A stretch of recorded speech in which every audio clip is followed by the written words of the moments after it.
On today's episode, we've got a full MLB preview with Jeff Passan. Why the Dodgers are good for baseball. Whoa, what a tease. I'm going to do some NBA stuff. I want to get in front of this Clippers thing because they look good. I know you don't want to hear it. I know you don't want to believe it, but a larger conversation about being tricked by things in the NBA and life advice. Let's start with a little NBA today before we get to a big hour-long preview with Jeff Passan and life advice. I want to talk about the last couple nights in the league. The Clippers, 2 nights ago, beat the Cavs at home, 132-119. And why am I bringing up a game from 2 days ago? Because I thought it was that important. Not so much on the Cavs side. I'm not that worried about it. I think going into this West Coast swing, they were 18-3 against the West. I know they dropped the back-to-back against Sacramento. I'll probably touch on that a little. I love the Cavs. I'm not going to worry about it. Maybe one little small worry that I'll get to here in a few minutes. But this is really at the beginning about the Clippers. You're like, are you seriously going to talk Clippers? Yeah, I think we need to talk a little Clippers. And I know what you're going to say. You're like, are you actually going to fall for this, Russillo? It's a fair question. And maybe it's the right way to ask me that. But let's just break this down a little bit. So remember last year when the Clippers beat Boston in Boston? I thought that was the single most impressive win by any team in any game in the entire 23-24 season. It was incredible. Clippers last year started the season 3-7. The Harden re-entry was not great, looked pretty bad. Then they went 31-8, and they were rolling. We even did a breakout video. I was like, this looks like the best team in the NBA. They finished 17-16, and then injury struck again. Playoffs, Dallas, doesn't even matter. Kawhi had 33 against the Cavs 2 nights ago. His March numbers, 36 minutes a game, 25, 6.5 boards, 3 assists. He's 40% from the floor.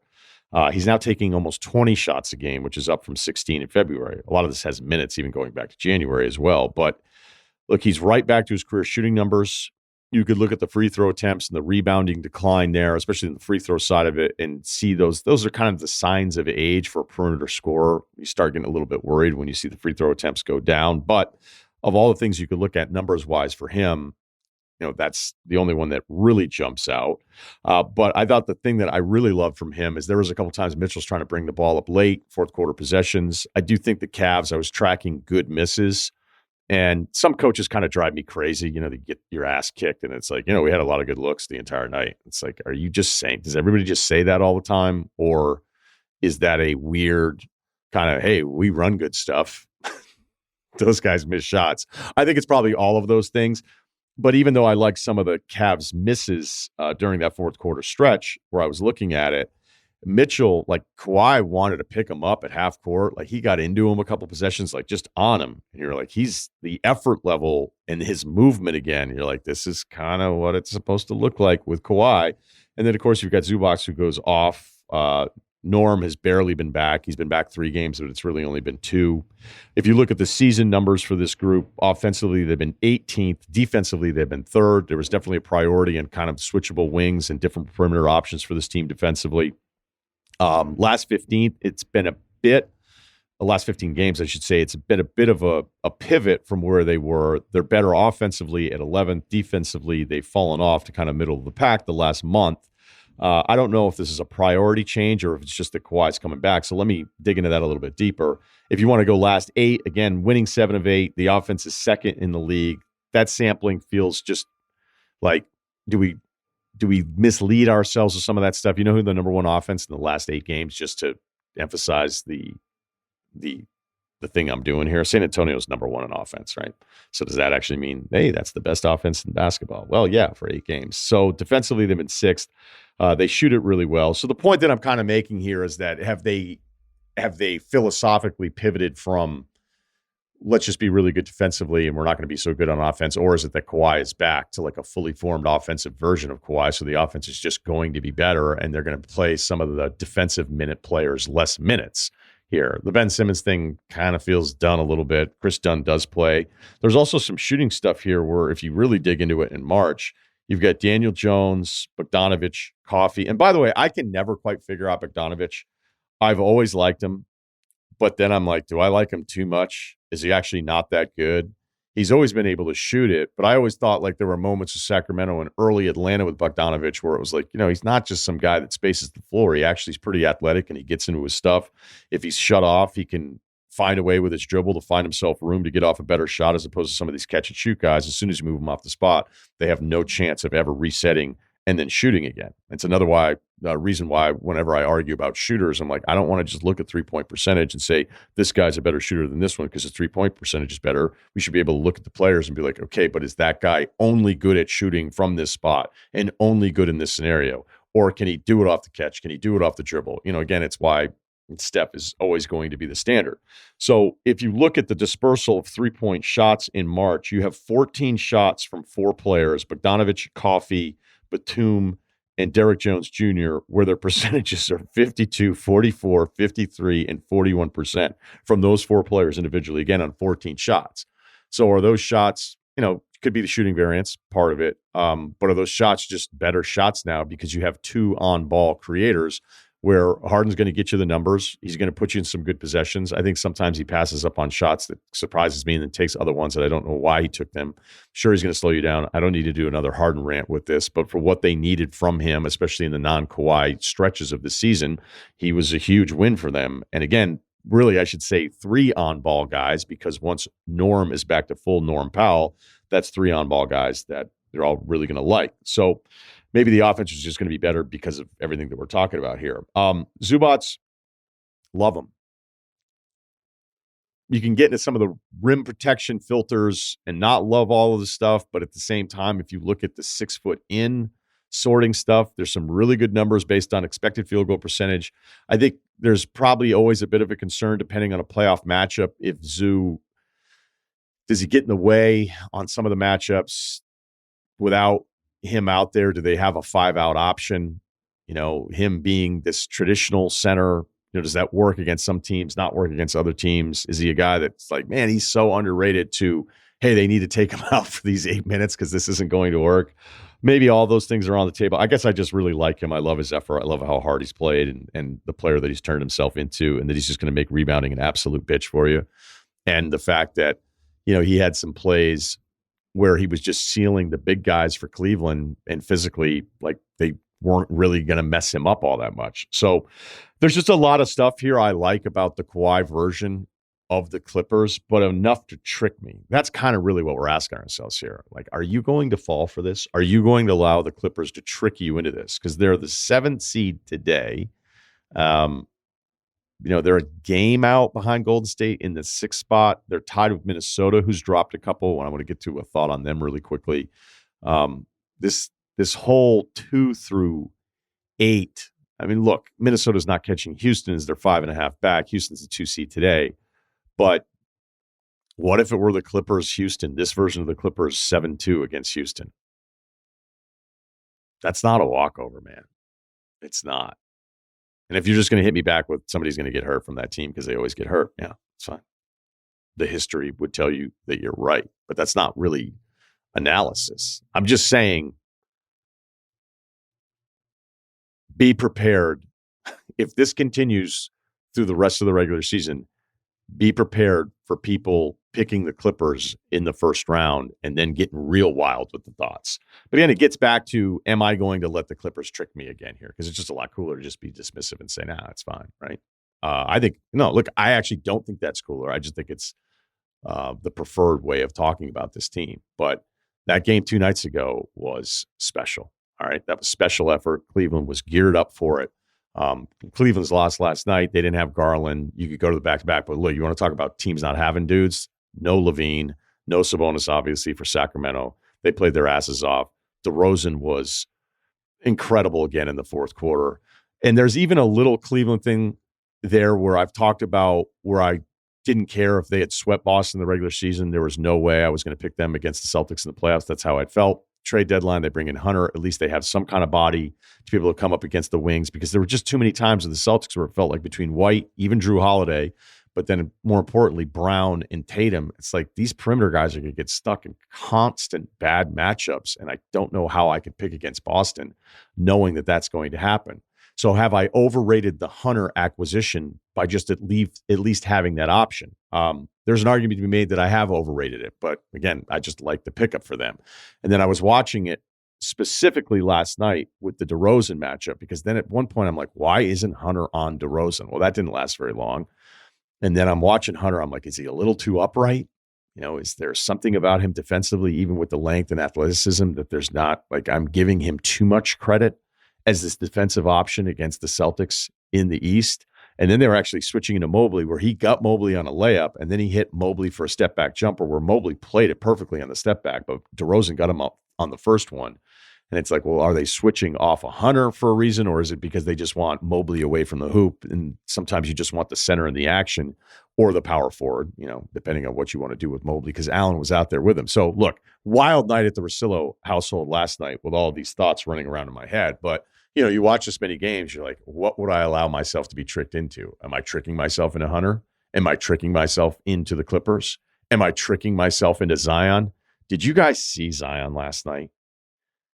I mean, they beat Minnesota, and Minnesota, just a brutal stretch for them in the last two games. You're coming home. You take out the Magic. Everybody's taking out the Jazz. How about them and the Wizards last night battling it out? They lose to the Pacers, who are missing their top guys for the most part. Obi Toppin turns into Steph Curry in that game. And then you lose to the Pelicans if you're Minnesota, because Zion, I don't know who he is right now, but he is so pissed off at everybody. He is playing the game angry. It wasn't the steal. It was basically a turnover on a fumble pass. He picked it up, loose ball, beats everybody down the court. It's one of the rare times where Julius Randle just like, I don't care. I'm not getting back for this, because he wasn't going to catch him. He had a coast to coast that was nuts. His passing, where he knows if he's getting into trouble, where he's going to go with it. He had a pass from the right side, which was like way beyond the 3-point line, to the left corner. Like the pass, I was like, how did he, like, I was not familiar. Look, I should say I'm familiar with his game. But yeah, I'm getting tricked into Zion again here a little bit. Or are the Pelicans getting tricked into it? Or is there another market that's getting tricked into it because he has been on fire? Look, nobody wants to get tricked. Am I DMing a redhead, or is this AI again? Is it worse to DM AI or get a response from the DM on AI? So, yeah, just some thoughts here. And then, of course, we have to close it out with the San Antonio Spurs. Yeah, there's just some teams hitting some like these losses from Minnesota based on the seeding stuff and home court. Like, they're super frustrating. But Zion just loves playing the Timberwolves. And again, you'd have to watch that Pacers game to see what Obi Toppin did to understand, like, how did they lose that one? And then you get the Knicks going out to San Antonio last night, where San Antonio just was putting it on them. The whole time I expected the Knicks come back and win this game. It's starting to feel like maybe the Jalen Brunson minutes are missed here a bit. And then, of course, speaking of minutes, Sandro Mamukelashvili, 19 minutes, 34 points, 13 of 14 from the floor, 7 of 7 from three. You want to talk about being in the zone? This dude was firing up threes where they knew he knew it was good while it was still in his hands, not out of the hands, still in his hands. You can just tell when somebody knows they're feeling it, when they start backpedaling, not in the dismissive, arrogant way that we can see some of our favorite players do it.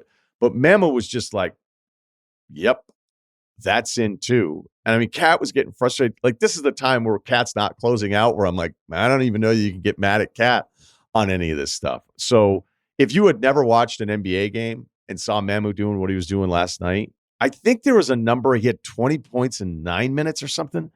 If you had never watched an NBA game, you'd be like, oh, so that guy's like, is anybody better at the game of basketball in the world than Sandro? A final thought on the Spurs, because I was watching the press conference with Chris Paul. I don't watch all of them live. The elder statesman of this Spurs team, 39 now. He's going to be 40 May 6th. So if you could put that in your calendar, maybe send him a nice note. I'm sure he'd appreciate that. But I talk about the closing moments of this game constantly. Who are you in the last few minutes? Who are you as a player in those playoff moments where nothing is working? And can you solve the problem, right? The same way I talk about quarterbacks. It's really about problem solving. Every sport has their version of this. But I thought I want to end this with just some wisdom of Chris Paul, because you should, if you're not going to listen to me, listen to him talk about the levels of this game of basketball. The NBA is about margins, right? Just like with anything, is the details. Everything is, when you watch games night in and night out, the elite teams in this league, the last 5 minutes of the game, it's a different game. The shots that you take, the defense that you play, everything is different. And when you learn that and you start to understand that, it makes you a better team. This tournament season, FanDuel is giving you the power to take control of your bets, including the Bet Back token, the ultimate game changer that lets you bail on any bet that's not going your way by turning it into bonus bets. It's simple. If one of your bets is not heading in the right direction during the game, go to your My Bet section, tap the token, and get your stake back immediately in bonus bets, just like that. And right now, for the tourney, FanDuel is giving all customers a Bet Back token. Just head over to FanDuel.com/Ryen, Ryen, to grab your Bet Back token today, only on America's #1 sportsbook. Must be 21 and older and present in select states, or 18 plus and present in D.C. Opt-in required. Refund issued as non-withdrawable bonus bets that expire 7 days after receipt. Max refund $5 unless otherwise specified. Restrictions apply, including token expiration. See terms at sportsbook.fanduel.com. Gambling problem? Call 1-800-GAMBLER or visit rg-help.com. Excited to do this with opening day just around the corner. Jeff Passan, ESPN, the titleist Jeff Passan, joins us. So, look, if we start with the opening day, it's kind of a tradition now. Be like, oh, it's opening day. Be like, yeah, it's in Japan. I could see the arguments why it still should be this day where everybody's kind of on the same page. And I think almost it's not even a baseball thing. So much stuff just gets lost in the movement of the day-to-day, the speed at which things move. And, whatever, we'll figure it out when all the stadiums here are open. So, is it something that no one should really be that upset about anymore? Or do you look at it as something where, people shouldn't forget that MLB opening day has already happened? I understand why people would rather have it domestically, but if I'm Major League Baseball, I want to go where people want to see me play. And in Japan, that first game, they had 25 million people domestically in Japan watching the game. The atmosphere at Tokyo Dome was unlike anything you will see in a Major League Baseball stadium in the United States. It was a closer facsimile to winter ball down in the Dominican Republic, where baseball is life. And, when we look at where baseball is in the landscape of American sports right now, at best, third. I mean, the NFL is like 1 through 5, but NFL, college football, NBA, then maybe baseball. You can make an argument for college basketball, even though it's mostly a 1 to 2 month sport. But baseball just doesn't resonate here like it used to. And then you go to Japan. It is clearly the #1 sport.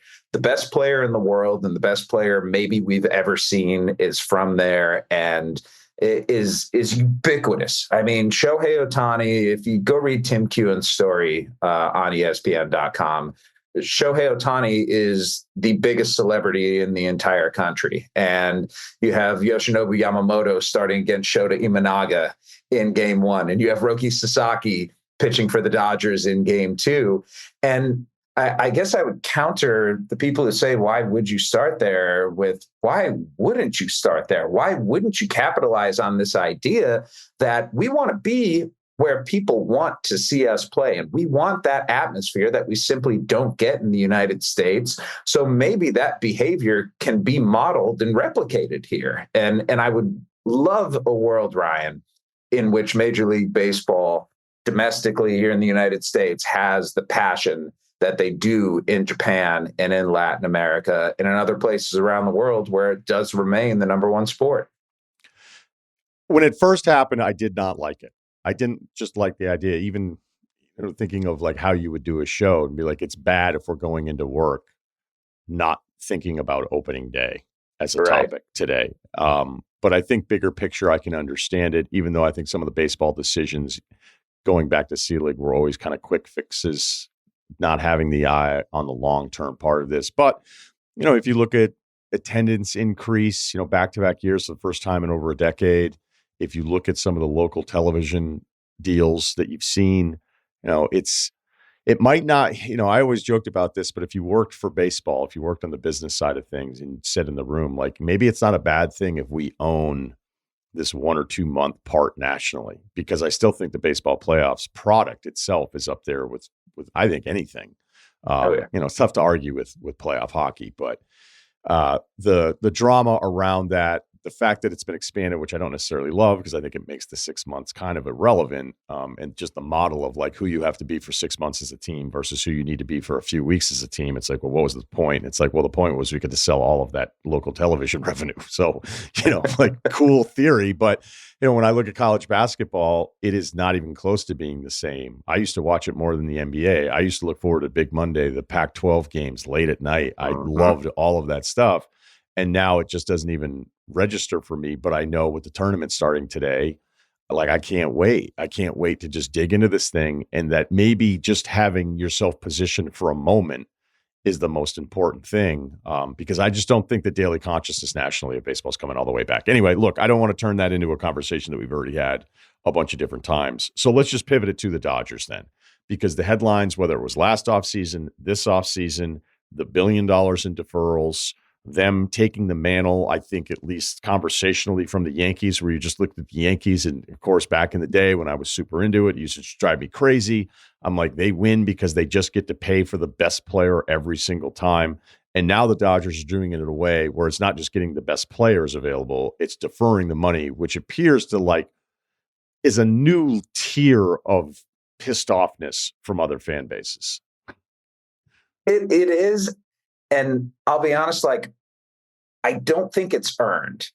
And I'm going to explain why. Now, understandably, fans are angry that the Dodgers are spending as much as they are compared to everyone else. Because if we look at their payroll this year, let's just toss out the deferrals for a second. If we look at their payroll, what they are paying players, what they're paying in luxury tax, they're going to be over $500 million. And there are some teams in Major League Baseball that aren't even spending $100 million.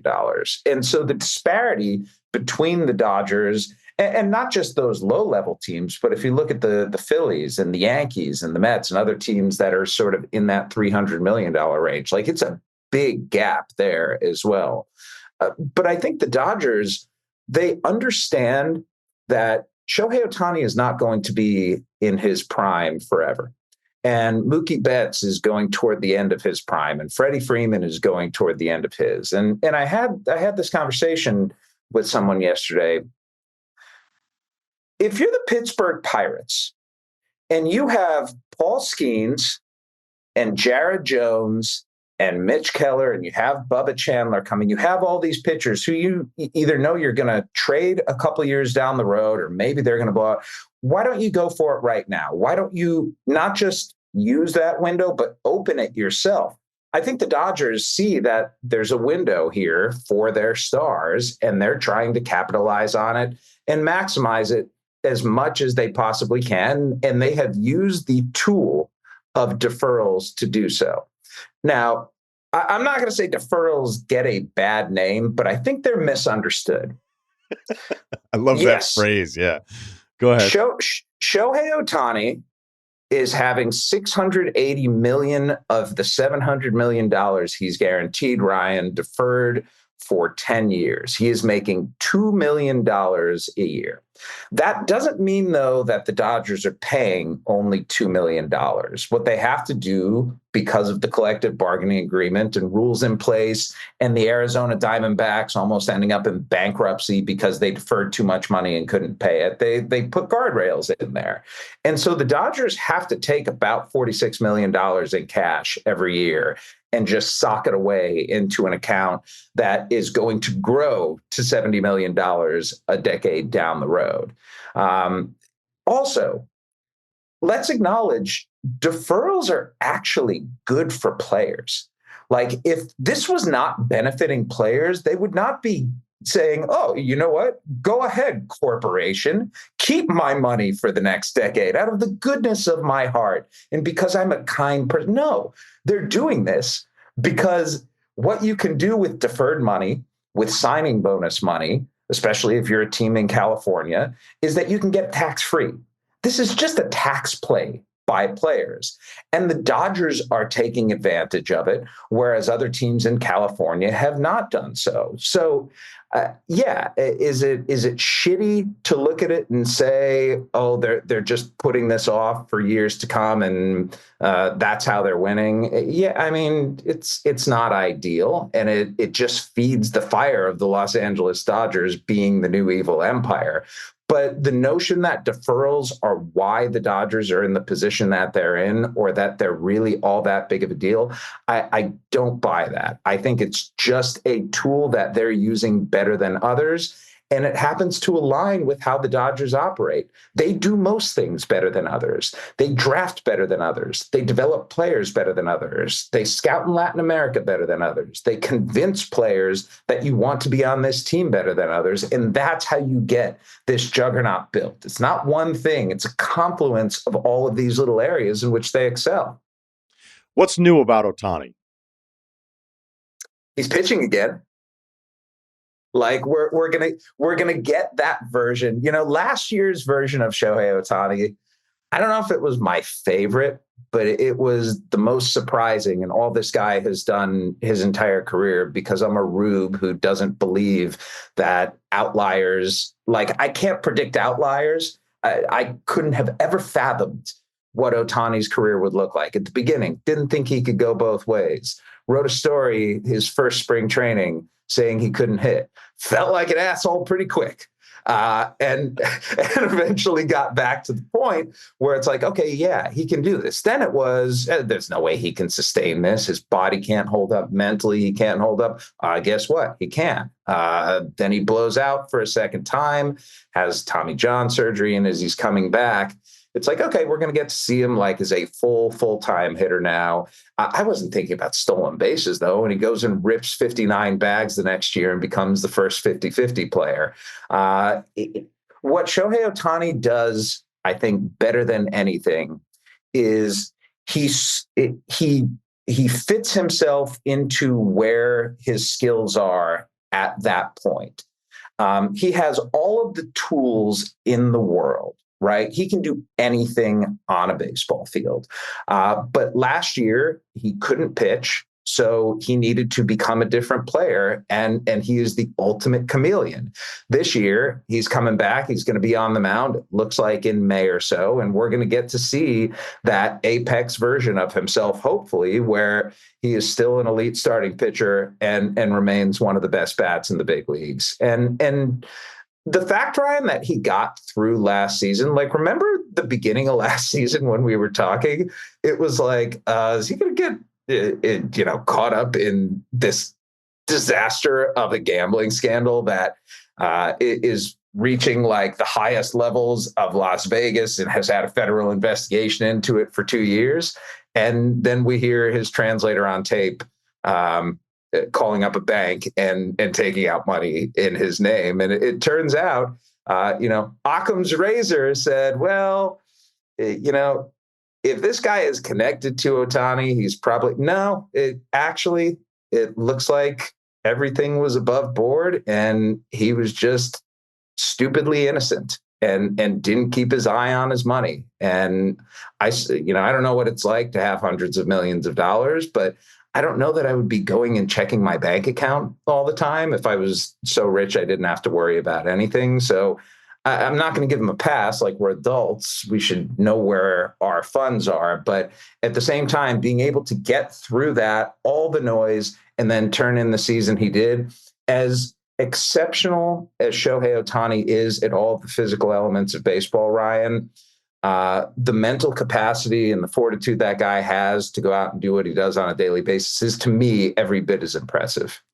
I want to get to some of the challenges in the National League to the Dodgers, because on paper, it's just hard to say, hey, this team matches up with them well. But look, on paper last year, you wouldn't expect the Mets to make it to the NLCS. They won 89 games in the regular season. They get to 6 games with the Dodgers, and they add Soto. So sometimes you look at it going like, well, they were just mad and didn't want him to go to the Yankees, and their owner was looking at the Dodgers being like, well, then I'm just going to do something like this and gives, look, if you're going to invest in a position guy for that long, it feels like Soto is the best bet of anyone you can of any available option, then he becomes the option. So I guess any of the angst towards it, like, I don't know, the dollar amount, like, how much do we really care here? But what does he mean for the Mets? Like, what have you learned in having kind of access to this build up to 25 and a surprising 24 that you think makes sense?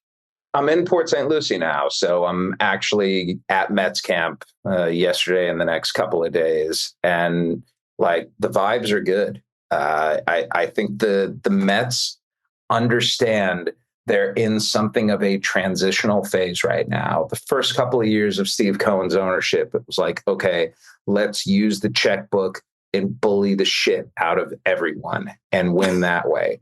But it's not that easy. Right.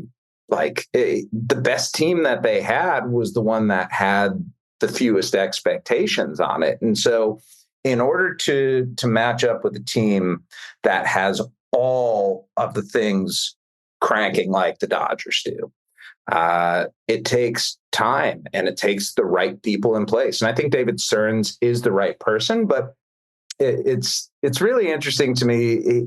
You go back and look at David Stearns, who's president of baseball operations there now. When he was with the Milwaukee Brewers and building that team into the consistent contender that it is now, it was always with the idea that, hey, we're going to create pitching. We're not going to go out and sign it. But I think when you look at the Dodgers, the thing that turned them into this machine was the recognition by Andrew Friedman, their president of baseball operations, that even though I was raised in the Tampa Bay Rays culture, even though efficiency and marginal value was the ethos by which we won there, I'm rich, bitch. I'm going to go out and I'm going to go and get the best players that I can. And look, Corbin Burns was out there this winter. Max Fried was out there this winter. Like there were good starting pitchers, and the largest deal that the Mets gave out to a starting pitcher was 3 years. And they gave it to Sean Manaea. He's hurt right now. They gave Frankie Montas 2 years. He's hurt right now. They gave Clay Holmes 3 years, turn him into a starter. And we have no idea, what Clay Holmes is going to be. The stuff looks great, but I'm curious what he looks like in September and October when he's got 150 plus innings on his arm, when he hasn't thrown more than, 70 over the last 5 years as he's been a reliever. So I worry about the Mets pitching depth, especially. Edwin Diaz's velocity is down pretty demonstrably at this point, and he's never been a guy whose command has been his calling card. He's always been able to almost overpower his lack of strike throwing. So unless he's evolving into a different pitcher, there could be some concerns there at the back end of the bullpen. And frankly, they don't have a whole lot of bullpen depth to begin with. So when I look at the National League East, Ryan, to me, it starts with the Braves. The Phillies are right there. And I think there's a little gap there before you get to the Mets, even though their lineup is really, really good. When you start with Lindor, Soto, Alonso, Vientos, Nimmo, that plays. And they're going to score a lot of runs this year, enough probably to win games that because of their pitching staff, they may not necessarily have otherwise. Okay, so let's stay on the NL East because I'm totally with you. I mean, when you look at Atlanta, it could not have gone worse last year between Strider and Acuna out. And then you've got 4 other studs that at different times, the Chris Sale part of it's an incredible turnaround considering you're looking at somebody you're just like, could you even get 100 innings out of this guy anymore? And then he goes down there, deals, but then isn't available for the playoffs. So if you're just going injury correction, Atlanta's completely in play just based on talent alone. Maybe I just ask it in comparison with Philly because, Philly short series, you think of their 1, 2, 3. Maybe there's some assumptions there with the lineup. I probably like Atlanta's talent better than Philadelphia, but the Phillies here, I mean, they last 3 years, they played more playoff games than anybody else in baseball, and they feel like a complete afterthought because they've never played the Dodgers. That's exactly right. And I just love the NL East so much because the Braves, Spencer Strider looked really good in his first start back, feeling good, coming off Tommy John surgery. He was slated to be the best pitcher in baseball before he blew out. Like that was in his cards. A guy who led the league in strikeouts a couple years in a row, has been incredible since he debuted. And when you pair him with Chris Sale. And if people haven't seen Spencer Schwellenbach pitch, he debuted last year. He's like frontline guy. The Braves do such an incredible job, Ryan. Schwellenbach was a shortstop, and he threw a little bit in college. And the Braves' ability to look at athletes and say, we can make you into a pitcher is unparalleled in baseball. And Schwellenbach's the best example of that. So the notion that you can have Sale, Strider, Schwellenbach against Zach Wheeler, Christopher Sanchez, Aaron Nola in the postseason. And that's not even including Ranger Suarez and Jesus Luzardo, who are in the Phillies rotation. I mean, that would be a whale of a playoff series. And I love both of these teams. I think they're in different places, though. The Braves core is still pretty young. Acuna coming off of his second torn ACL, he's not going to be the guy who hits 40 home runs and steals 70 bases. Like, we're just not going to see that version of him anymore, and that's okay. He's still a phenomenal player. But beyond that, Austin Riley, still a young guy. Ozzie Albies, still a young guy. Michael Harris, I think he has a real chance this year to have like that breakout season that we've been waiting for. And even somebody like Drake Baldwin, this winter, the Braves had the opportunity to go out and trade for Garrett Crochet. Like, there was discussion. It didn't ever really get very far, but there was discussion on a 3-way trade that would have landed Garrett Crochet in Atlanta, and it didn't happen. But Drake Baldwin would have been in that trade, and the Braves see him not just as their catcher of the future, but a guy who's going to hit in the middle of that lineup and be every bit as good as those all-stars that I mentioned before. The Phillies, on the other hand, Bryce Harper in his 30s, Trey Turner in his 30s, Kyle Schwarber in his 30s and going to be a free agent after this season. Alec Bohm and Bryson Stott, they haven't really taken that step forward, I think, that the Phillies have been hoping for. JT Realmuto, another guy who's in his 30s. Their window's close to closing at this point. And I understand they have a good farm system. Like, there are going to be some guys who are coming up. Andrew Painter might be the best pitching prospect in baseball right now, coming off of almost 2 lost years because of Tommy John surgery, but the stuff looks awesome.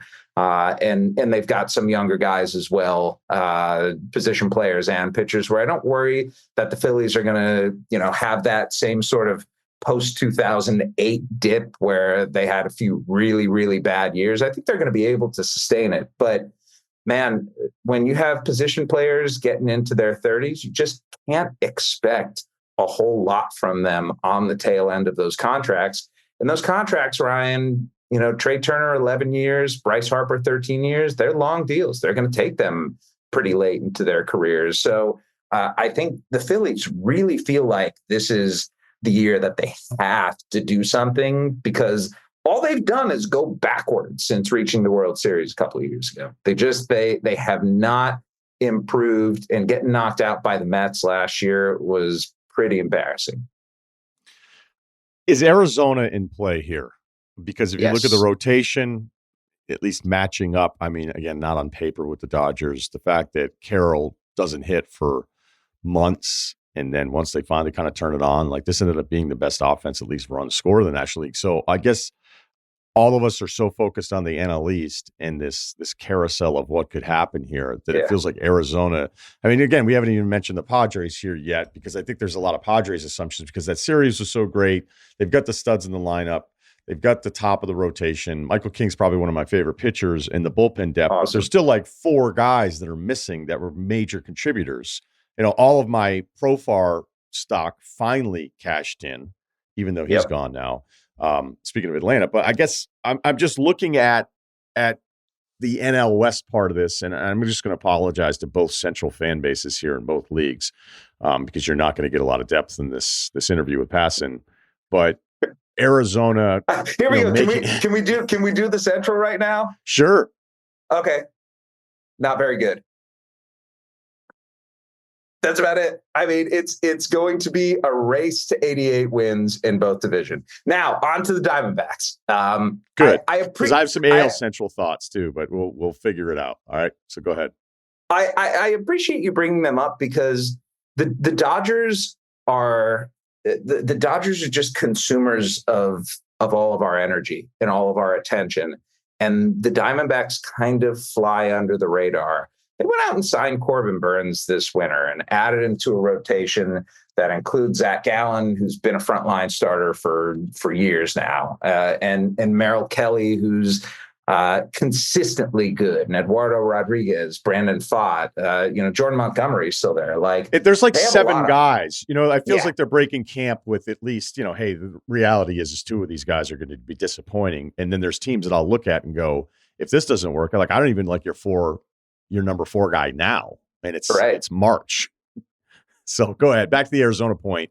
At least you can look at it and go, all right, well, if 2 don't work out, there's just different options here for the rotation. But go ahead. Yeah, and Ketel Marte finished 3rd in MVP voting last year, and at a second base position that is so weak throughout baseball, he is the gold standard right now. And Corbin Carroll, I think, is still going to be the superstar that we saw in his first season when he won Rookie of the Year and when he was, in the midst of MVP voting, and he's on a very team-friendly contract. They signed Geraldo Perdomo, their shortstop, who's, I think, 25, to a long-term deal. They traded for Josh Naylor. Their outfield, they just have a lot of depth there. Jake McCarthy, Alec Thomas, Randall Grichuk, Lourdes Gurriel, Pavin Smith. I don't think people know this. The Diamondbacks had the best offense in baseball last year. They outscored everyone. And yeah, they lost Jock Peterson this winter and they lost Christian Walker, but this is just a team that puts together good at bats, and they have matched that with pitching now. And in the field, especially up the middle, they're exceptional. It's a fun baseball team to watch. If there's an MLB.TV team at the top of the list, you can make an argument that the Diamondbacks are there. I love it. San Diego, step back or fine? I worry about them. I always worry about their depth. But what we need to understand is that they have the largest gap between floor and ceiling, I think, in the sport. Things can go sideways for the Padres in a gnarly way where if they don't get off to a good start, they are going to trade Dylan Cease. They are going to trade Michael King. They are going to try to trade Jake Cronenworth. They're almost at the point of a reset right now. But at the same time, they're good enough where we could see them being the team that threatens the Dodgers. And I think bringing in Nick Pivetta, smart deal, not a lot of money in the first couple of years of the contract. So you add him to a rotation with Cease and King and Yu Darvish, who's banged up right now. The starting pitching depth is going to define this team because you mentioned it earlier, their bullpen is nasty. So you get to the 6th, 7th inning and you feel pretty confident about how the rest of the game is going to go. I will say this, Jackson Merrill is going to take the leap to superstardom this year. He is just a dude. I look at him and the swing and the ability to go to the opposite field with power, and the fact that he plays center, he reminds me of a young Freddie Freeman. Doesn't have quite the plate discipline, but I think that's going to come over time. I think teams are going to pitch around him a little, and for him to be doing what he did last year at 21 years old, and to have that ceiling right now, Jackson Merrill and Jackson Chourio with the Brewers, we're going to look back on that rookie class last year, I think, and it's going to be an all-timer. Okay, we spent so much time in the National League because, as you had pointed out, we were texting last night about it. The AL East, look, go wherever you want. Go on Fangraphs. You can find the projections. The Yankees are generally the only team projected at north of 90 wins. Yeah. So you brought up the NL Central part. And at this point, can you really say that the Yankees are separated that much, Ryan, from any other teams? Those projections were out before Garrett Cole blew his elbow out, before Giancarlo Stanton, both of his elbows stopped working, before DJ LeMahieu got hurt, before Luis Gil was out for 2 months with a lat strain. Like, the Yankees are banged up right now. And for a team that already is skewing old, they are like one Aaron Judge injury away from being a below 500 team. So how many teams can win the American League? Okay, let's go division by division. Yankees, yes. Red Sox, yes. Rays, yes. Orioles, yes. Blue Jays, I mean, it's the AL, so I guess. Kansas City, yes. Detroit, yes. Minnesota and Cleveland, sort of there. Like, Cleveland's just so disappointing. I wish they would fucking money. That's amazing. That's amazing, like, faith that, I mean, you would still include Cleveland after their off season. I know it's bad, dude. I'm from Cleveland. I always can hope. I just had my fantasy draft with all my friends, most of whom still live in Cleveland. And I just want happiness for them. Like, they have to root for the Browns, bro. Do you know what that's like? Like, I don't. You don't. And I'm glad you don't. The torture, the mental anguish, the specter of Deshaun Watson just hanging over the franchise, like Deshaun Watson being called in for meetings with prospective quarterbacks, just exemplified who the Browns are. But I'm sorry, I don't want to get on my Cleveland rant. The White Sox are not going to win the division or the safe. league or 50 games. Seattle, definitely. Texas, yes. Houston, yeah. Oakland, probably not, but they're going to be better. And the Angels, no. So I think that was like 11 or 12 teams, which it depends on your perspective. Either you can look at it like the American League is a haven of mediocrity, or the American League is really wide open and we're going to see some compelling things happen and we're going to be surprised by someone. And look, the projection systems, Ryan, they tend to undersell what the highest achieving teams are going to be. It gets averaged out a little bit too much for me, where you just go, 92 is not going to end up being the best. I mean, and look, even the people doing the projection understand that, but I've said this about some baseball stats where I feel like at times the math is too big. Like, it's so big that then you plug it all in. It's kind of like the win probability stuff where it's like, yeah, if you run 1,000 simulations, like, I expect that this team that's up 10 points in a football game. I hate win probability. Have you seen, speaking of Cleveland, have you seen a Cavs game recently where they actually post? So if a team is up 90 to 86, they post the Cavs differential as +4 or -4 if they're down. So they post it on the score bug during the Cavs games. Why? Just in case you're terrible at math. I mean, that is obviously really? It has to do with the live betting, but I mean, most people can usually figure out if you have access to betting, you should hopefully be able to know the difference between some of these numbers. You haven't seen this yet? Well, you've been locked in spring training. Yeah, I'll be honest. I have not been watching. Ask your Cleveland buddies.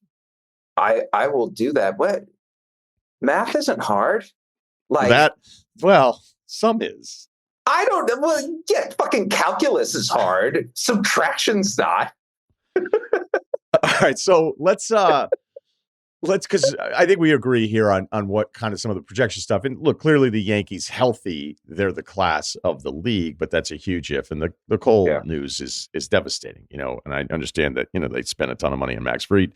Sometimes I look at that as like, is that Atlanta just trusting themselves? Is that Atlanta? Like, sometimes with pitchers, I get worried. It's like, so we gave the guy 8 years. So why didn't they want to do that? Now, sometimes it's just the contract. And a lot of times it can just be the franchise. And Atlanta's probably a little more in front of things than maybe some other franchises, just the trust that you would have in them operationally. Let me ask you this one, because you touched on it a little bit there. You said something about Mookie regressing, Mookie Betts, right? And I don't think this Red Sox ownership group could ever possibly understand the public equity loss of losing Mookie. Like, even those guys. That is so well said, man. It really Right, but I is. could always understand their part of it. It's like, hey, you losers, till we showed up for 8 decades, okay? 8 decades. And then we show up and we win 4 World Series, and you don't want to give us the benefit of the doubt at all. But that's just not the way that city works. It's not the way that state works. It's just not the way people from New England work. And to feel like you're the team that can't afford, and we've covered all this Mookie stuff over and over and over again. I think there was some disingenuous arguments about what the tax stuff would be versus what it wouldn't be. Because again, but with the way the Red Sox geared up this offseason, the anticipation of this minor league 3, I don't know if you should call it the big 3, of these studs that are going to be coming up. And I don't know if they come up this year because Cora's, I think, been pretty transparent about, like, I want them to be where they can play, Campbell is going to start at second, I think. Right. It's trending that way. And Crichton Campbell, I wrote about, I did call them the big 3. So did you? League, okay. I did. The minor league 3 is like, it's a little bit of a backhanded compliment. Yeah, it doesn't sound great. And look, Campbell's at second, then fine. But yeah, then it doesn't even work anymore. But I think that the greater question is this. Do you think there'll be are we a couple years away from a movement? I don't know if it'll be a movement, because that's the other thing guys from New England are never going to want to do, is give somebody credit that deserves it. But where the leadership, this group, even though some of the pieces aren't going to be there anymore, are not there currently, where they could say, you know what, they were right. They were right about how they handled this. If you look at buying out Mookie for his 30s. No. And here's why. The two aren't mutually exclusive. You could have kept Mookie Betts. If you look at the payrolls from the Red Sox over the last 5 or so years, in the time since that trade happened, and if you compare them historically to where they rank in baseball, the Red Sox were always, and I mean always, like top 7, top 8, usually top 5, occasionally top 3, a couple of times, I think, second. So they were always there. Going into this season, certainly before they went out and signed Alex Bregman, but, throughout the majority of the winter, they were like 14th. And even now, I think they have like a sub $200 million payroll when you look at it. It's like they're not pushing themselves anywhere close to where teams of their ilk are. And so I get why fans have been bothered, because the Red Sox haven't been acting like the Red Sox. They've been acting like the Paw Sox. Like they've been acting like a minor league version of what they can be. And look, if Connor Wong was more, and if Jeter Downs was more, and if Alex Verdugo had been something, then maybe you can make the argument that this was okay. But I think in baseball, Juan Soto is a perfect embodiment of this. Star level players are exponentially more important than everyone else. It's why they get paid, at the level that they do.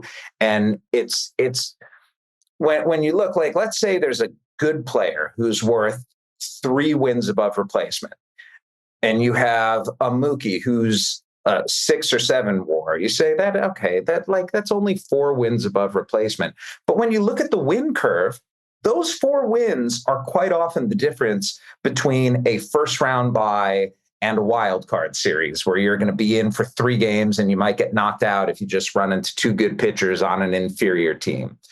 Those 4 wins are the difference between a playoff spot and no playoff spot. You do this for a ticket to the dance. If you don't get it because you're not willing to go out and spend on a homegrown superstar, then what are you doing here? So the way that the Red Sox have developed hitters, especially now in their system, they have it cracked. They're ahead of a lot of teams, maybe all teams in baseball right now in hitting development.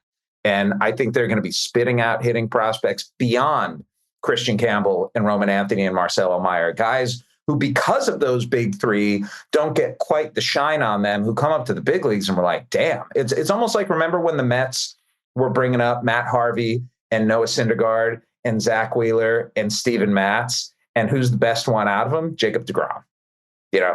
Like he kind of flew under the radar. And I'm not suggesting that, Justin Garcia is going to be that guy or Cespedes or any of the other bats that they have there. But they're going to be good for a long time. They just could have been good with Mookie too. That's the right answer. I just know if they get off to a really good start, and if they were to do something this year, there will be a correction on, and I don't like the word narrative. I hate it, but sometimes it's just. Thank God.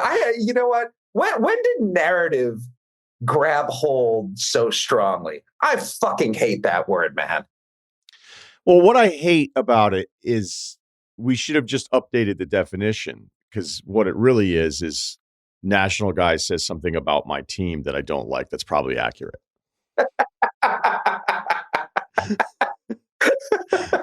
Right? Like, oh God. I'm not even gonna. I laugh because I live it. Right. Like when did this get? It's like this dismissive term that it usually means, yeah, it's probably kind of true though, and that's why you're pissed. And then you heard somebody else say it, right? It was almost like small sample. Like once people started learning small sample, it just then became applied to everything. And it's like, how about like it may actually mean something though? Is that okay? And it's like, nah, small sample. I will. And then everybody repeated it. And it's this dismissive thing. Whereas if any observation of a player or team can just be completely diminished by saying, wow, it's just the narrative. And you're like, well, how did that happen though? How did we get to this version of storytelling? I will say this. I do appreciate the passion and knowledge of local fandom, because it keeps me honest. Like, in order to do my job, I need to be able to not just go over like the large scale details of a team. Like, I need to be able to get down in the weeds there, because fans will sniff out fraudulence in a second. Like, they are very, very good at that. And if I get narrative screamed at me, I immediately go and like crack my computer and start studying more, because clearly I didn't do good enough. Hey man, I get it, because coming from a local market, I always knew, but I always try to remind people from this position, if you're really on it, and you're not emotional about it, and you're watching every single inning, I'm just not going to know it the way you know it. But I also don't have to watch Dame Lillard play defense for 82 games to know that when I see him fucking up on defense like Golden State the other night, that it's not just a small sample. Okay? Nope. Let's not be frauds. Give me your AL West pick here then, because I feel like we did so much National League that I'm not doing enough service to the junior circuit. I like the Rangers. I don't feel good about it because they're the high variance team in the American League. I'm banking on Jacob deGrom staying healthy, and I'm banking on a middle infield with Corey Seager and Marcus Semien, guys who are into their 30s at this point. And I'm banking on Wyatt Langford taking the step forward in his second season, and Josh Young being able to stay healthy, and Jake Berger and Jock Peterson being big impact bats there that they didn't have. And Jack Leiter and Kumar Rocker, young arms taking a step forward. But I think the Rangers, I'm actually picking the Rangers to win the American League. If I don't feel good about them winning their division, maybe I shouldn't pick them to go to the World Series. But that's kind of the state of the American League right now. I could see the Rangers missing the playoffs, and I am picking them to go to the World Series. So, part of me wants to say Seattle is going to be that team, because I just adore their pitching staff. They are so good and so thoughtful in the way that they develop pitchers and deploy pitchers. And Logan Gilbert is so much fun to watch. He's like a guy who's eternally curious, adding pitches all the time, and making himself better. But the Mariners, like, as much as there are other teams around MLB, like Cleveland, like Pittsburgh, that didn't go out and spend, Seattle has absolutely no excuse for not bringing in at least one high dollar free agent bat, for not at least making a call on Juan Soto. He's not going to go there, but at least inquire about the possibility. At least try to make this offense that kept you from a playoff spot last year a little bit better, and don't bank on the return of elite Julio Rodriguez or the evolution of other guys in that lineup to be the thing that carries you into the playoffs. Because what they have, can it be enough? Sure. This should be it will be enough, because when you have a pitching staff like this, Ryan, it's not going to last forever. We already see George Kirby starting the year on the injured list, and to have the talent that they do in their rotation, and they have some pretty good arms in their bullpen too, and not complement that with more offensively is an ownership dereliction of duty. And fans have every right to be pissed off that the Mariners are operating like they are, even though they have a farm system with a bunch of really good bats. And the winning, I think, is going to be sustainable. That's a good transition, because a final thought on salaries, and I want to ask you one question here on something else. So if you're looking at the total payroll stuff for the Dodgers this year, it can put them third on total payroll, right? The total payroll number for this year. But if you're looking at cash out or cash set aside for what you were talking about earlier, like you actually still have to be liquid to defer this kind of stuff. I think it's $370 million. Is it within that range for 25? Somewhere along those lines. Okay. So the AL Central total team payroll is $544 million. Okay. All right. So that was the first one. Steph Curry this year makes $55.7 million. That's most in the NBA, right? Highest average salary for a player in the league. And some guys are going to be going north of 60, 70 million in a couple of years, right? The A's total payroll for this year, I was surprised it was this high, is 58 million. So Steph is just about 2-something million off of where the A's are at. He has the same salary as the entire White Sox payroll, and he makes $8 million more than the Marlins' entire payroll. The Marlins payroll, which is last in MLB this year, and I love doing this, is $47 million. That would have been 19th in MLB payroll in 2000. It's unbelievable we can have this. And, look, if you want the floor, you need the cap. We've been over this a million different times. But, I mean, do the Marlins, are they just in business for revenue sharing? It looks that way, doesn't it? And you can. What a great deal, right? I get to buy a baseball team. I own it. I don't have to pay for any players, and then everybody else has to write me a check. It's awesome. Now, this is not to stick up for what they're doing by any means, but one thing that the Marlins are spending their money on is internal stuff. Like, they had to go and essentially modernize the organization. They had been an antediluvian baseball franchise for like the entirety of their existence. They operated like a 1990s or early 2000s baseball team. The analytics department was practically non-existent. And, the work that they had done on the minor league side and with technology, where, all these other organizations are using it to make their players better. There was none of that with the Marlins. That being said, it's just going to get really ugly there. And tanking isn't quite like it used to be in Major League Baseball. I think the draft pick penalties and the lottery that they instituted in the last collective bargaining agreement have done a pretty good job. But you're going to see like 2-3 teams every year that are just bottoming out. The White Sox are in that right now. And the Marlins are in it right now. The Rockies, they're just terrible. They're just poorly run. So there's no excuse there. But Yeah, it's ugly. Like, it's ugly having 110 plus loss team. It's ugly seeing what the White Sox did last year, losing 121. And I wish everyone could be competitive, but the fact, Ryan, that we talked about as many teams as there are in the American League that can win the league, and as many teams that are competitive in the National League beyond those top teams in the East and the West, you can make an argument that just about all five of the Central teams could win that division too. I feel like for the narrative that exists about the Dodgers being this unbeatable super team, we know that at the end of the day, the best teams have about a 25% chance of winning the World Series, because the playoffs are just the great equalizer.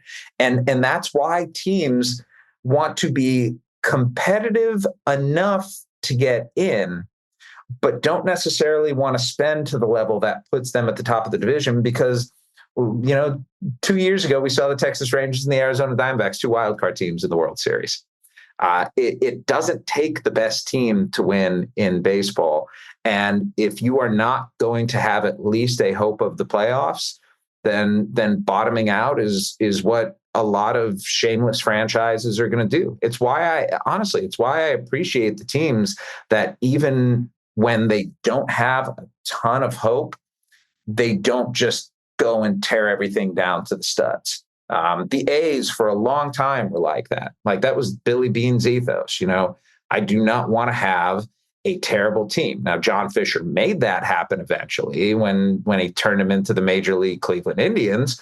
But most teams, I think, would go that route if that is the best option that they see for getting back on top. And the fact that that's still a path, it's kind of gross. Yeah, look, people should be far more outraged about these teams. I'm glad you added that extra context on the Marlins of kind of at least trying to just turn this steamer around, right? Of like, let's at least lay a foundation for having a group that's up to date. So I'm glad you added that. So maybe, it's not entirely fair to just look at the payroll number that way. But overall, people should be far more upset about these teams in particular. We don't even have to attach a city to it. The cycle of teams where ownership is like, we're not even pretending. You should be far more upset about that than you should be the Dodgers. But these teams are so irrelevant, they're just not going to get the same amount of print space. All right. Can I say one more thing before you jump in here? Yeah. Your face when I said antediluvian was my favorite thing I'm going to see all day. It was beautiful. Yeah, and it's like, that was the moment where my son, he calls them asshole words. He's like, don't use an asshole word, Dad. Like, that was an asshole word, and I apologize for using it. Yeah, we have a big thing coming out on floods on tomorrow's YouTube page. So all right. I also feel bad for cursing a lot after hearing like, is Life Advice really going to be a curse-free zone? No, I don't trust Kyle for 1 second. I'm sorry. We did kind of a mailbag YouTube thing that's coming out tomorrow, and I think we were seeing sort of how long we could go. Or I thought I did, and then I guess I didn't even realize that I swore, because then Kyle was like, "No, you already did it," and I went, "Oh, I didn't even realize." So I don't even think you have to worry about that. What we do want to do, though, is I think this summer when you come back and visit us, maybe a little trade deadline hot zone. You want to do Life Advice with us, right? Desperately, yes. I talk along to it, and as the answers are coming out, I'm like, okay, here's what I would say. And here, there's a point, I feel like it started when I was 40, where suddenly I thought that dispensing advice is like the most noble thing that you can do. And I feel like I'm a generally stable and decent person, which is the place from which you have to do that. Like, those are the two tenets that you need. You need decency, incredible floor. Right. Yes. Yeah. I'm a high floor guy, low ceiling guy, high floor guy though. All right. Before the last thing that we've kept you here a while, just give us your World Series pick. Dodgers over Rangers. I feel Okay. good about the Dodgers part. I don't feel good about the Rangers part. I would love to be the guy that picks someone um, that isn't the Dodgers, but I'm sorry. I feel like that would just be disingenuous. They're the best team in baseball. I'm going to pick the best team in baseball. I'm going to pick Ohtani to win National League MVP, even though like there are going to be plenty of other guys thrown out. No, he's the best player. It's really that simple. And again, the chances that the Dodgers win, not as great as people think, but hey, I'll stick with them. Take us through Jeff Passan making national headlines this week on the Jackie Robinson story. So just set it up and give us the timeline and what ultimately was the right conclusion. It was 11 o'clock. I was sitting on my bed in my hotel room, and I think somebody had tagged me on Twitter saying, like, did you see this? And it was a webpage on the Department of Defense's website that was under sports heroes who served. They have a whole like array of stories about athletes who had been in the military. And it was a page dedicated to Jackie Robinson's military history. And it was dead. And I had read stories the previous couple of days at Axios and the Washington Post about the Navajo Code Talkers, about a soldier who planted the flag at Iwo Jima, all of whom their pages got erased too. And my instinct in situations like that is I almost have to get acknowledgement from the people who were involved that, yes, this is really true, because I'm so scared that the internet's a place that can trick you. Like it can trick you so many different ways. And I don't want to be the guy who gets centelled, like I don't want to be that guy. Because, in my job, what's the most important thing? Getting things right. Like my entire reputation, whatever it may be, has been built on the foundation that I get things right. And I care about that. And it's the most important thing. So I don't want to go out accusing the government of doing something. But then I tried to type in the URL of where that was. And when it redirected to a new URL that had DEI in front of sports heroes, I was like, well, this is very interesting. So the first thing I do is I emailed the Department of Defense, asking a few questions and seeking comment on it. And then I tweeted about it. And, I think it was like 11:30 at night. And when a story is going to get traction. I don't care about social engagement. Like I'm way, way past that. I have a lot of followers. It's going to happen. To me, though, this is a story that is about principle. And I thought we all agreed that Jackie Robinson's an American hero.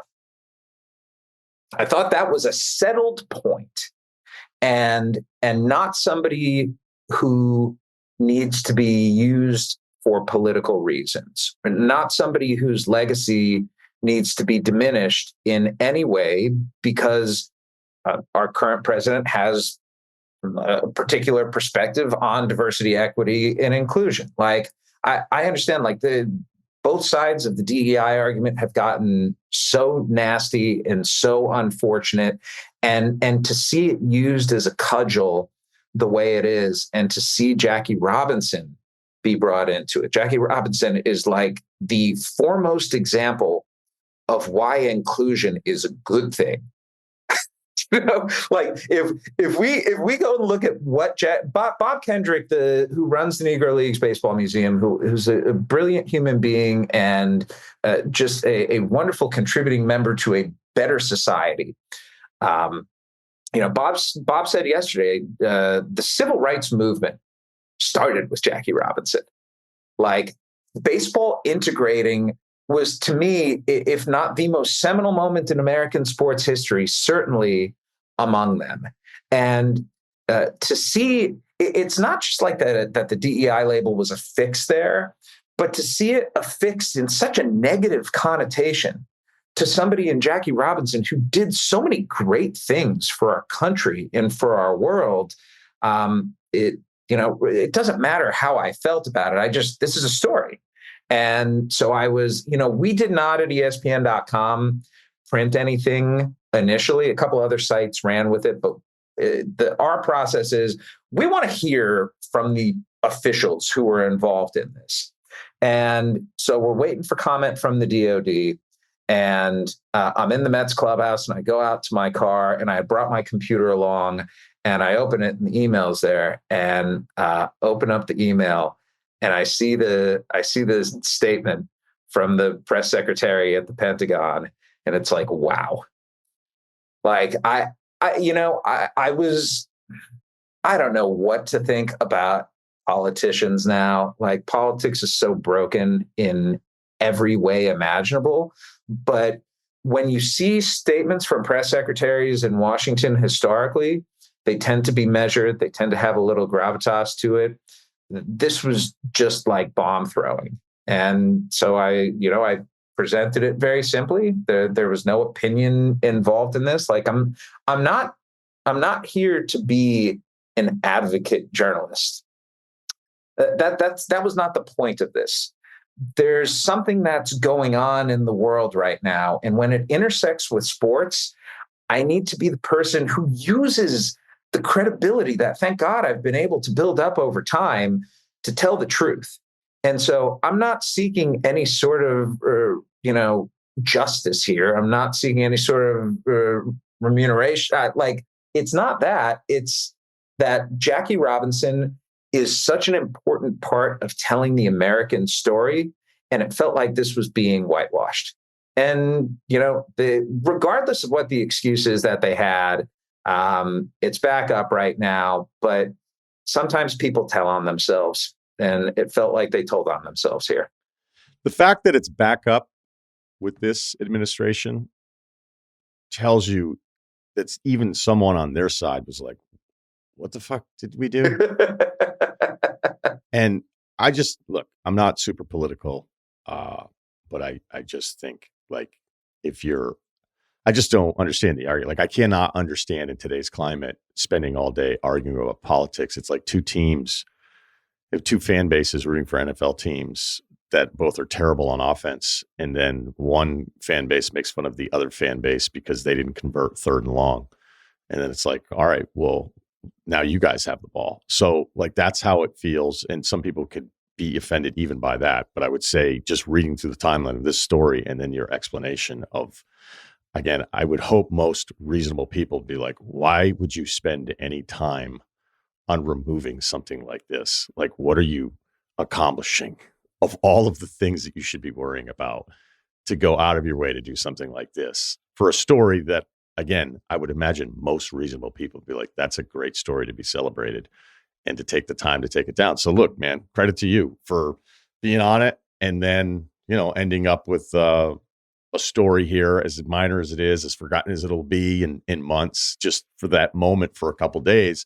A lot of people looked at you and said, hey, this guy's got his head on straight, and they put it back up, which tells you, again, everything you need to know. Dude, if there's any moment that I have the opportunity to help make the world just a little bit better through this very stupid thing that I do, like, I write about grown men throwing and hitting balls.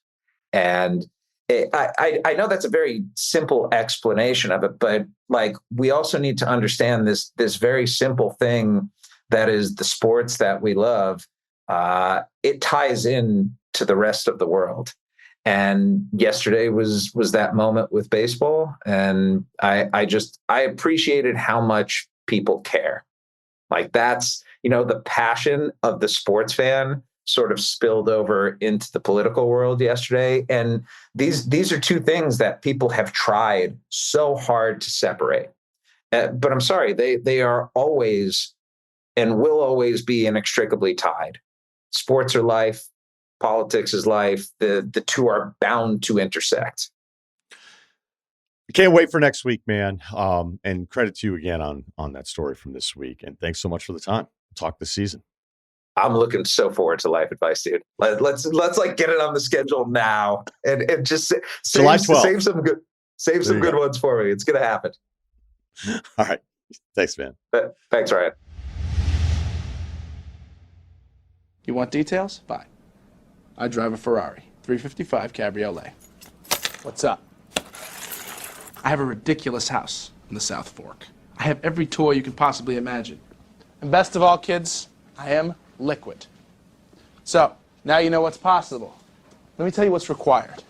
Just a heads up, Life Advice, email address, lifeadvicerr@gmail.com. We are wearing the same clothes from our Friday Feedback YouTube page show. So this is taped prior to Thursday's show. So now that I will be wearing this on Thursday, though, just so you know. Well, I'll be round one, baby. Something. Oh, don't worry. I've been saving my St. John's gear for Thursday. I'm very excited. Very excited. All right.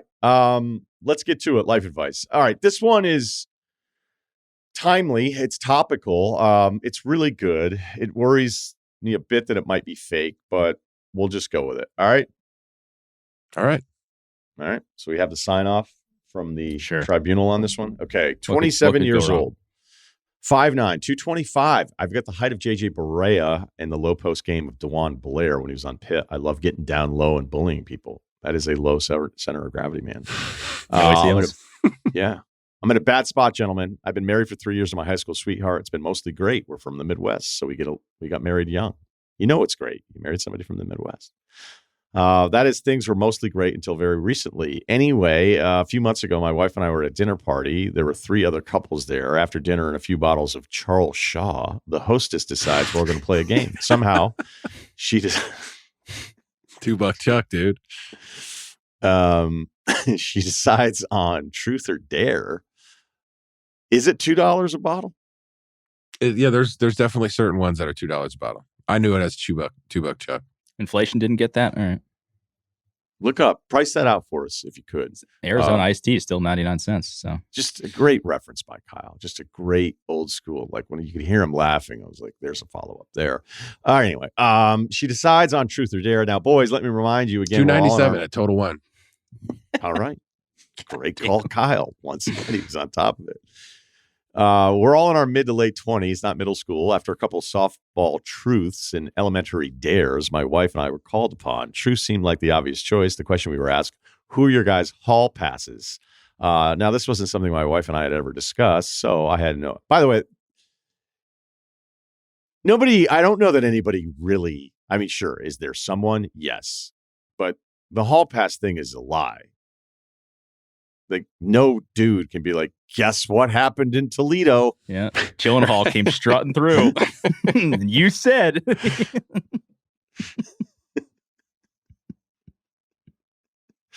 Yeah, that would actually be a funny story. I mean, I always believe like there's whatever could happen. Like, yeah, somebody probably did that. There's some guy in Vegas at some convention, he still hasn't, I don't know. I mean, most normal people can't pull off any of this stuff, but like the one guy that did and then came home and told his wife, I don't know. Like, yeah, let us know how that goes. All right. So I had no idea what was about to happen. I started thinking, wait. Something my wife and I had never discussed. No idea what was going to happen next. I started thinking about my choice. My wife blurted out Rupert Grint. She was Ron met with Weasley? a chorus. Yeah. Get out of here. She was met with a chorus of laughter. I almost by the cursed. Way. That's an amazing pick because I almost it added has to a the swear swear jar. jar, dude. Yeah. You can't even get mad at her. Although you might start thinking about yourself and be like, am I not as attractive as I thought I was?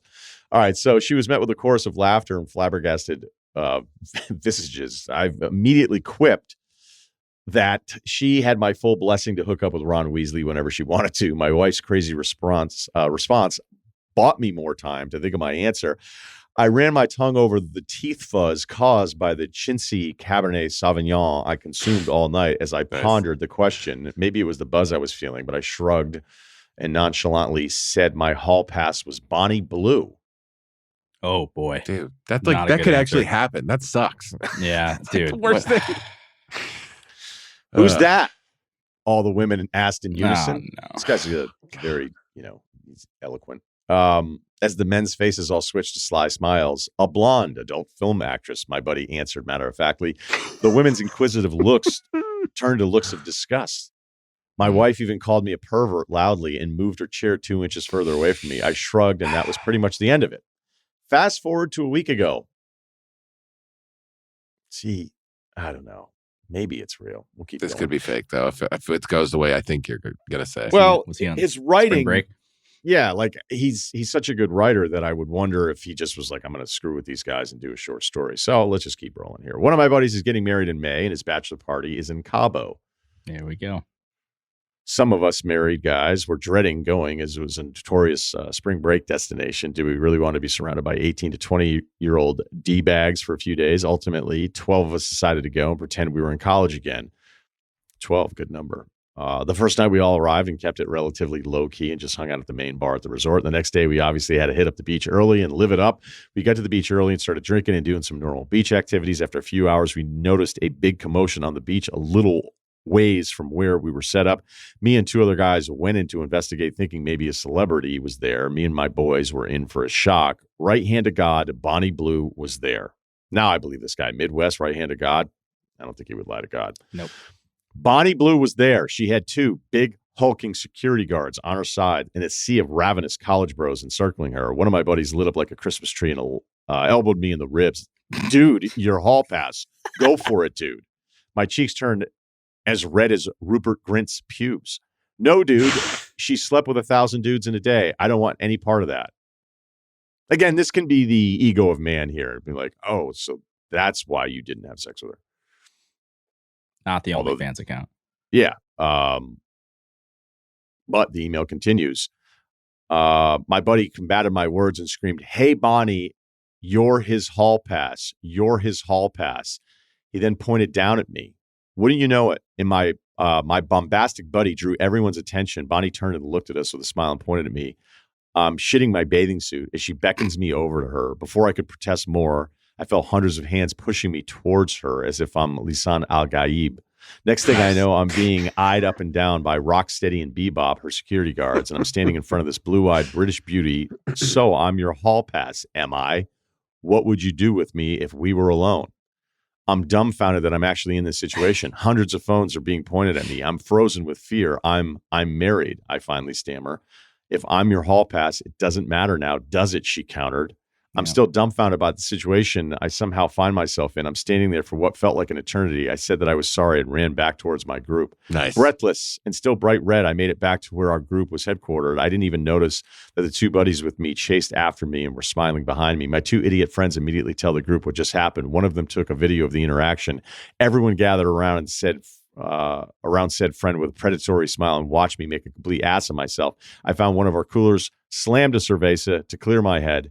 People asked me why I froze, and I wanted to forget about the interaction entirely. Well, you froze because it was something that you never thought would happen, and then in the moment. And by the way, like, I've seen, as I say, I've seen her videos. I've seen her interactions with, like, all these different guys, like these different podcast dudes where, all the guys just freak. Most people would just, like, you think you're going to be smooth? You think you're going to be smooth in that? Like, she does this, man. This is her thing. She's, there's no interaction with her where she's going to be the uncomfortable one. So most mere mortals would have done exactly what you had done, especially with the backstory that you shared with us. So the bachelor party continued on for a couple more days. Nothing really noteworthy happened. I flew home and had survived. My wife picked me up from the airport. Everything seemed fine initially.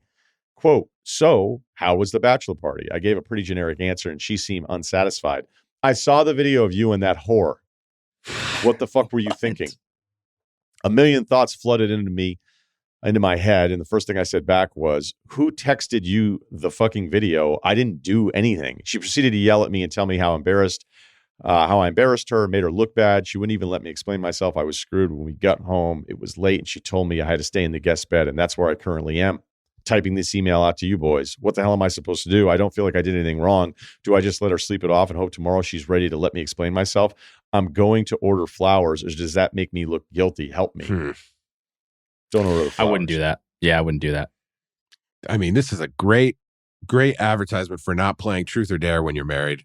And if you are, I mean, you should have just done Jim with that who would you do question. You just say Kevin. She said Ron Weasley. Come on, man. Yeah, man. But yeah, I guess this what sucks is this is such a great bachelor party story because honestly, it wasn't sinister. You chickened out. Everyone loves when your buddy gets embarrassed. The bachelor party story is so good.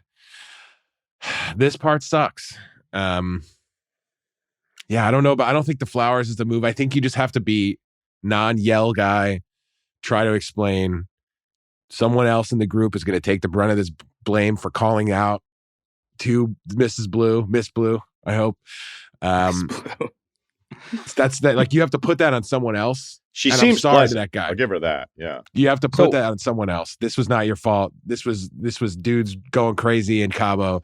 And maybe just put it on the dude that she's going to have the least amount of interaction with.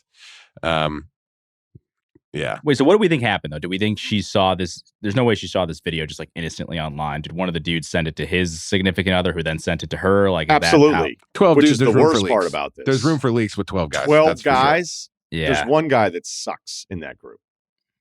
It's tough. It's a tough scene. I think you got to dig your heels in on this one. I wouldn't buy any flowers. Deflect on someone. I think nothing that would project. I start looking at apartments.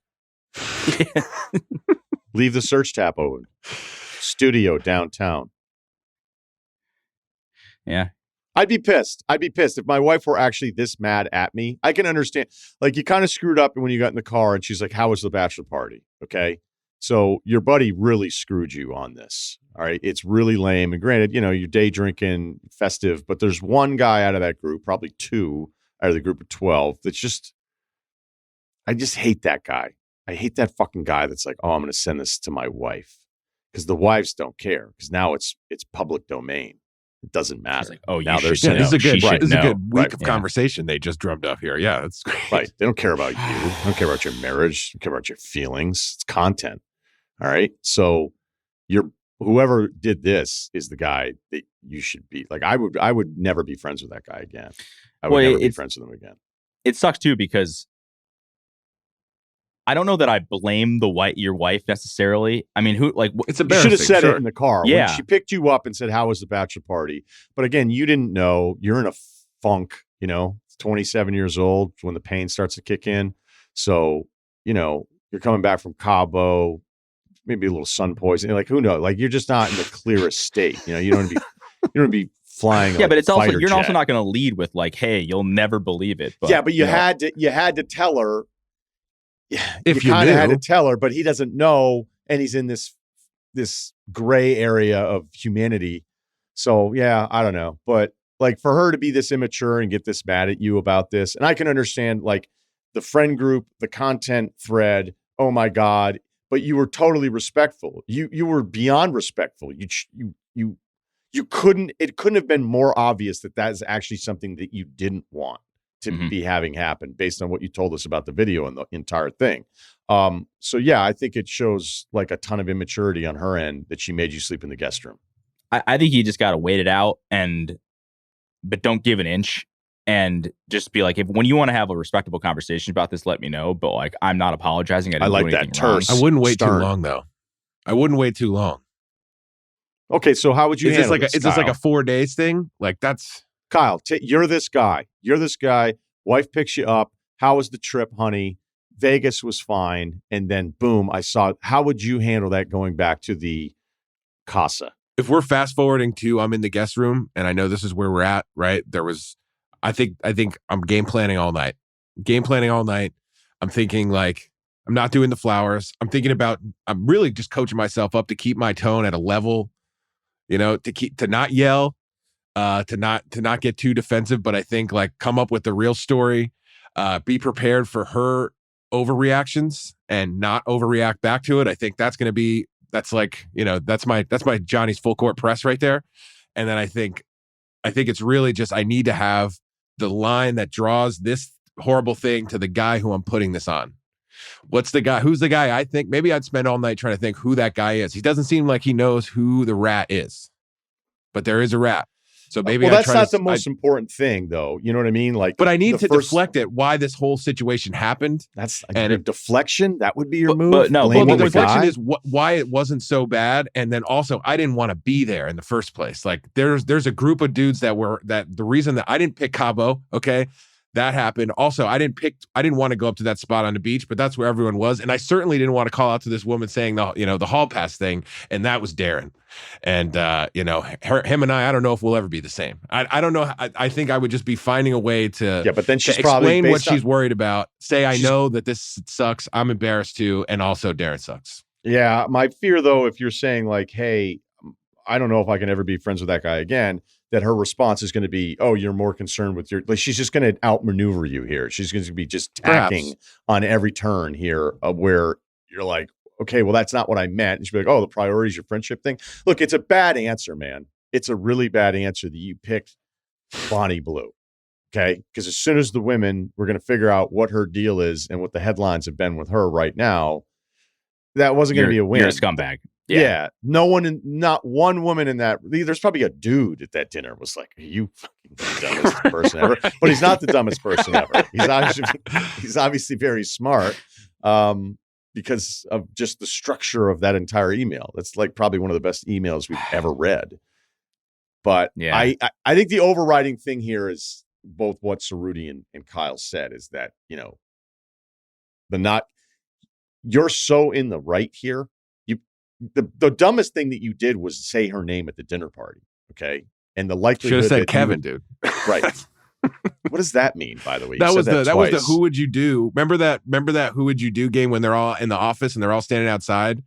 And Todd Packer's like, who's that girl with the tight ass? And people were like, are you talking about Angela? And it gets to Jim and he's like, Kevin. And everyone's like, and he totally sidestepped the whole thing. And that's how you do that. If you even find yourself in the truth or dare situation, you lie. What are you thinking? Great married guy playing truth or dare to tell him truths. What do you do? I don't know.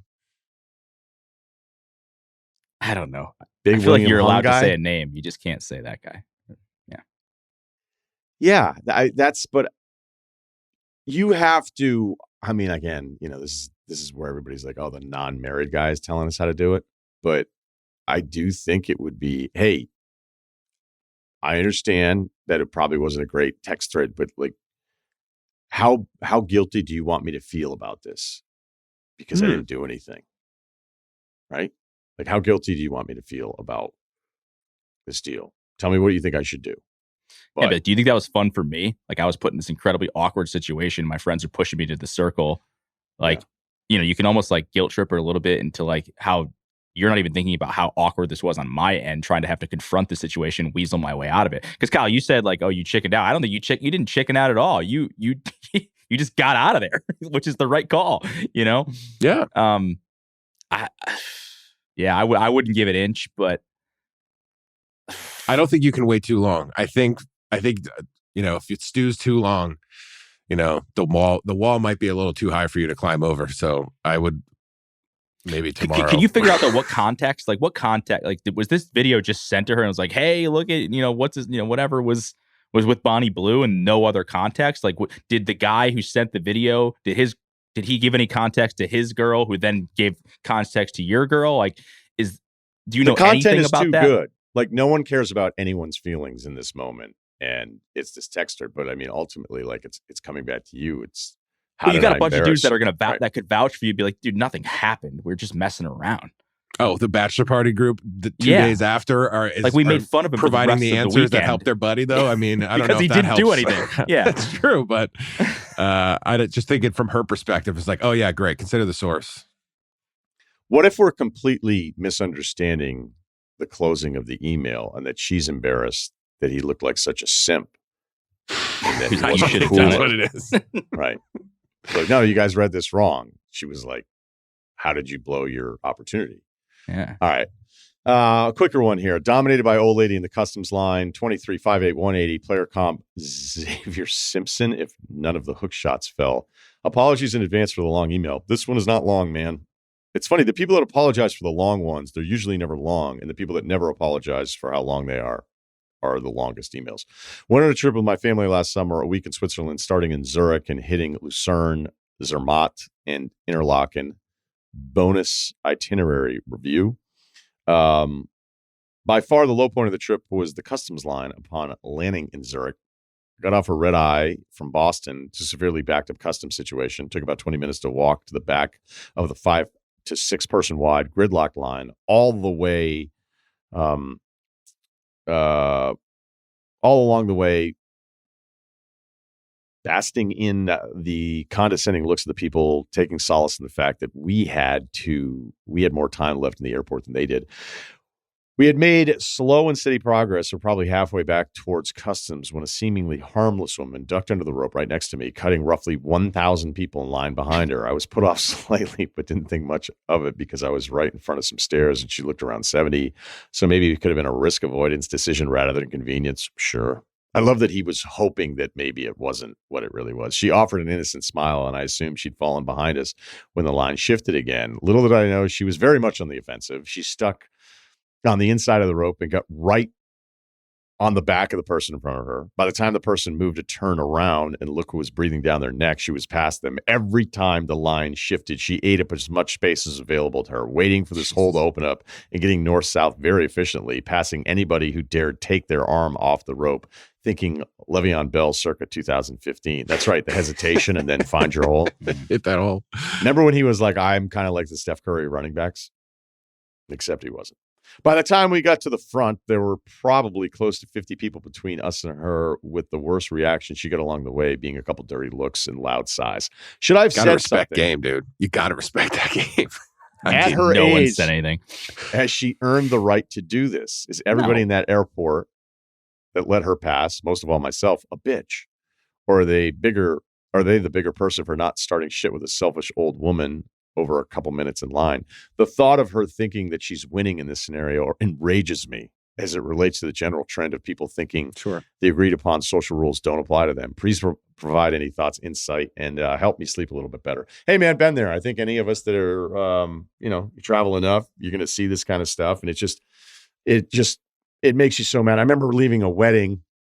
It was a wedding based on some relationship drama for me that wasn't going to be a great weekend going in. And I would say after 2 days of the wedding, I felt even worse. And I wasn't in a great mood. I was by myself, which usually puts me in a good mood. But in this case, it wasn't like I was traveling with anybody. And so I remember I was already like a little tuned up. And there were these two dudes, a bit dramatic, saying, our gate is leaving, we have to cut. And like, there's a way you can be vocal enough where the line will kind of look around, like a neighborhood trying to figure out if that light is positioned perfectly at some sort of neighborhood meeting thing. And you're like, hey, for the greater good, should we move the light, the street lamp? And everybody kind of looks and it's like, these guys are just going to go for it.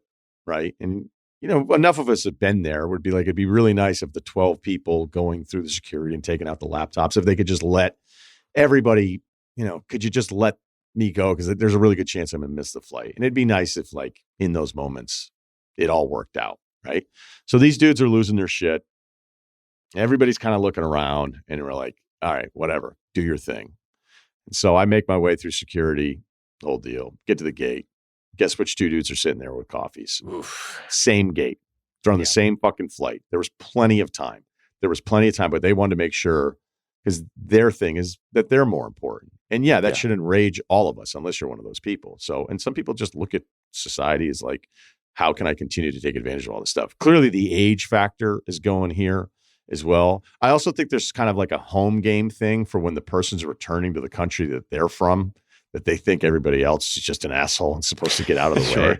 So maybe she was just I'm back. I go here. Yeah. Yeah. So she just might have been a 70-year-old Miss Swiss Miss, whatever. Nice. But Nice. That was good. Look, you're right to feel this way. And I'm telling you, it gets better, man. You're going to be able, like in a week, you'll be able to sleep.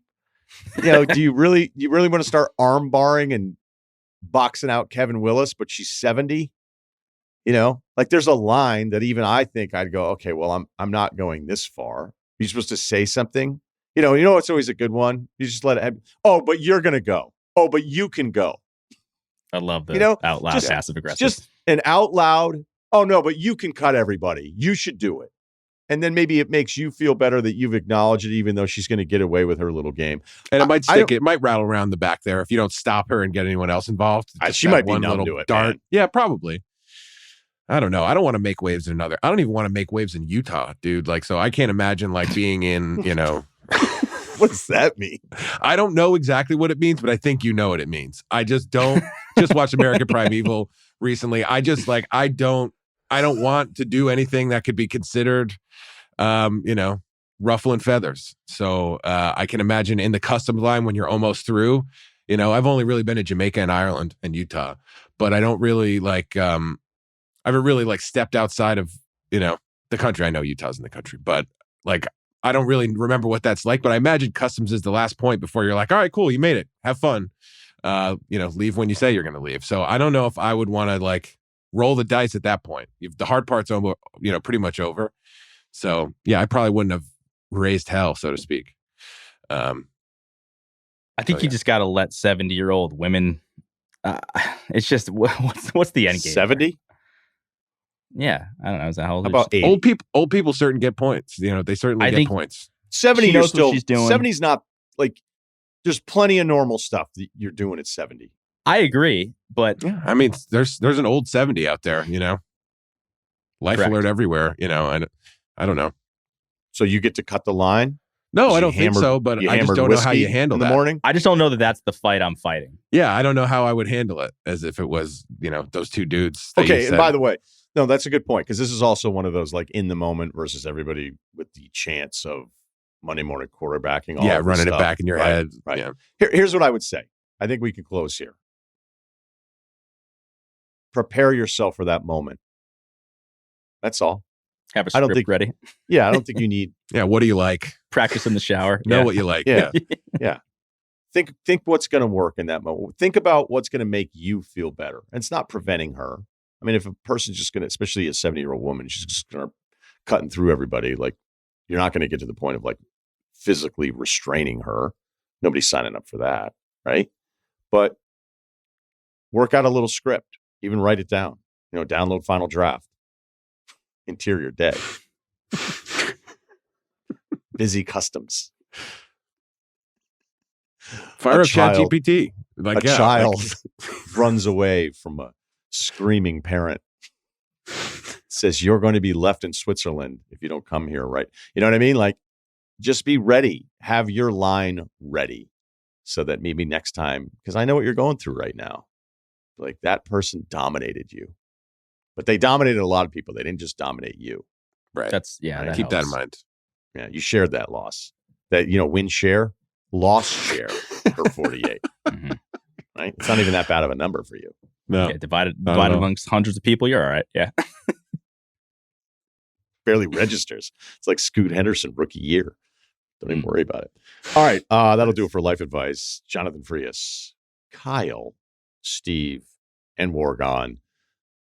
Enjoy the tournament. We have our Mail It In Friday coming up on YouTube. So you can see the same outfits. Figure that one out. And please subscribe to the podcast. Ryen Russillo, Ringer, Spotify.